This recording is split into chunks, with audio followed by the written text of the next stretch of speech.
One moment is enough. I will be standing here right by your side. I will be standing here till the end of time. I will be standing here all through the night, till the stars align.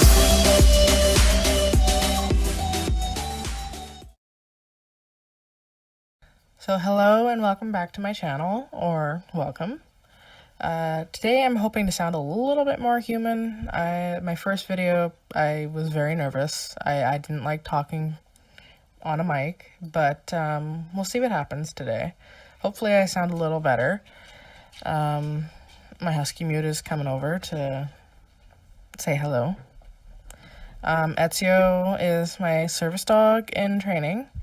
He's a purebred German Shepherd puppy. He is at the moment licking a ball full of coconut oil.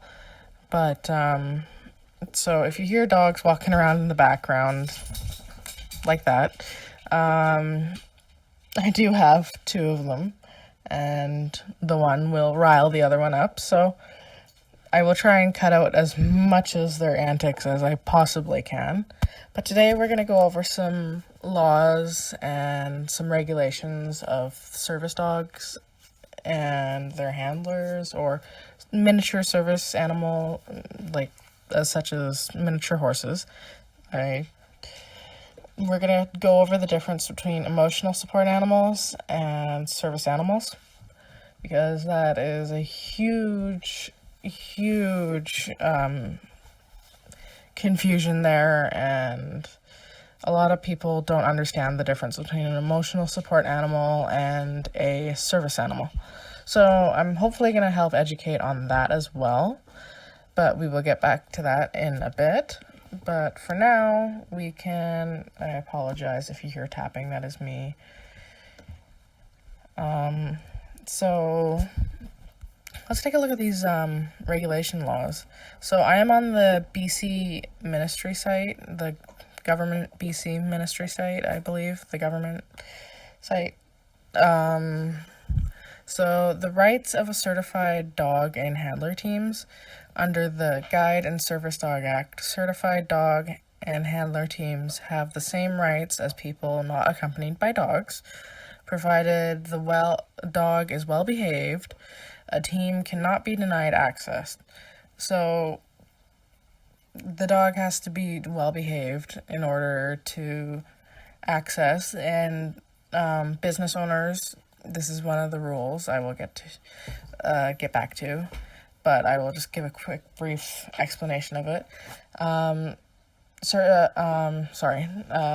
The business owners do have the right to ask you to leave as a service dog handler if your dog is misbehaving and not acting as a service dog should, which is completely in control, well behaved, not barking, not lunging at people or other service animals. But we'll get back to that. So they cannot deny you from restaurants and cafes, buses, taxis, hotels, motels, a bed and breakfast, all other businesses, any public place. So any place the public is, they cannot deny you, except for churches. Churches you cannot access unless you get permission from, I guess, whoever the church people are. I'm not a church goer, so I'm not completely familiarized with that. But anyway, strata bylaws and rental terms prohibiting or restricting pets do not apply to certified guide and service dog teams. So it goes the same way for emotional support animals. They also are allowed to live in non-pet friendly apartments or housing. So the rights of guide and service dogs in training: dogs being trained by Assistance Dog International or International Guide Dog Federation accredited schools are eligible for dog in training certification This certification allows them to train in public places when they are accompanied by a certified dog trainer. Strata bylaws and rental terms prohibiting or restricting pets apply to certified dogs in training. So this, again, like I mentioned in my first video, here in BC we are pretty restricted as owner trainers. Like myself, I can only train Ezio in like Canadian Tire and Winners, PetSmart, feed and tractor stores, any places that are practically pet friendly. I cannot take him into any other public places that deny animals. I can definitely ask permission. I did message the people from the ministry about the public access and training wise for me, because I am owner training Ezio, and they said you're a little bit restricted, but you can ask permission from the businesses, but the answer is usually no. So anyway, let's continue on here. If you're denied service, if a business denies you of service, show your dog and handler or dog and training certificate, refer the owners to Guide and Service Dog Act, and tell them how your dog helps you. They may not know the Guide and Service Dog Act assists people with disabilities. So that is completely true. They usually don't. There's a lot of people who don't understand what service dogs are, or service animals. Sorry, there are miniature horses that are service animals.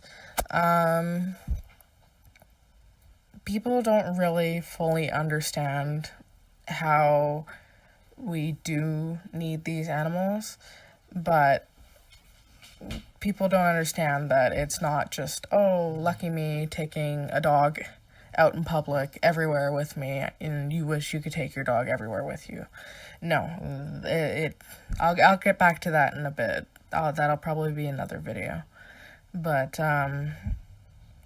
let's get back to these laws. So if you're denied, you can report the business to the security program here, I suppose. If they find the denial was unlawful, they'll either educate the business, write a formal warning, or issue a violation ticket or fine. So a violation ticket, a person convicted of denying access to a certified dog and handler team faces a fine of up to $3,000. So it's pretty pricey to deny someone. So the offenses, the Guide and Service Dog Act makes it an offense to represent a dog as belonging to a guide and service dog team when it does not. A person convicted of that also faces a fine of up to $3,000. So, yeah, misrepresentation, sorry, I cannot speak, such as ESAs, which is emotional support animals, they're often one of the people who misrepresents their dog as a service animal when it's not, and that is the confusion between the two. So now that I've read some of those